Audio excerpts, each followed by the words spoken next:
Purim right around the corner. Yes, my favorite day of the year is finally coming and can't be more excited about it. And of course, on Purim, we learn, as you know, the Megillah. It's called Megillas Esther. Loosely translated, it means the Book of Esther. How many of you know what the word Megillah really means? What is the root? And how many of you know what the word Esther means, the root? Megillah, the root word is galui, which means to reveal, legalot. And Esther, the root word is actually seser, which means hidden. So Megillat Esther, which is the book of Esther, actually means revealing the hidden. And what's so curious about it is that there is something that is hidden about the Megillah, about the book. It is from all the books of the scriptures, the only one, many of you know this, it's the only one that what? Does not contain God's name. Kind of strange. Book of the scriptures, God's name is not there. And of course the rabbis do have some kind of references that tell us that it is actually hidden. But the actual name of God is missing. Interesting to wonder why. But there's a great lesson to be learned from that too. And that is that when you look back and we read the story of what happened at that time, 2,400 years ago, we are amazed by it. Look at all the miracles that happened. Look how the Jews were saved.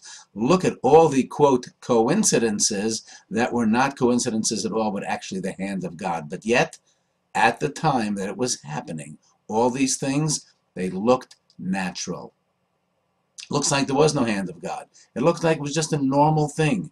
Esther becoming queen, how the whole story turned around with Haman, etc.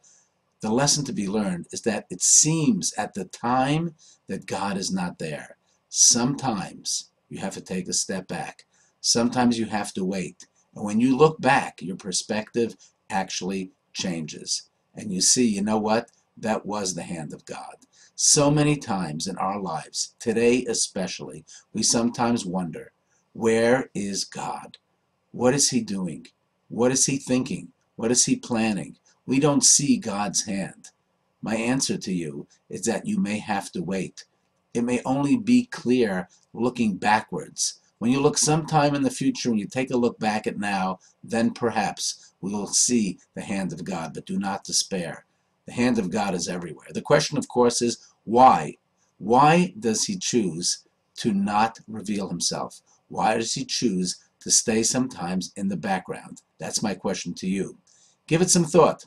Give us your comments. Why does God sometimes hide, quote, behind some kind of cloak and not reveal his presence to us? I'm sure you have some great answers to that. And have a fabulous Purim. Tell us what you think about the question, and you know that it's something truly to think about. Happy Purim.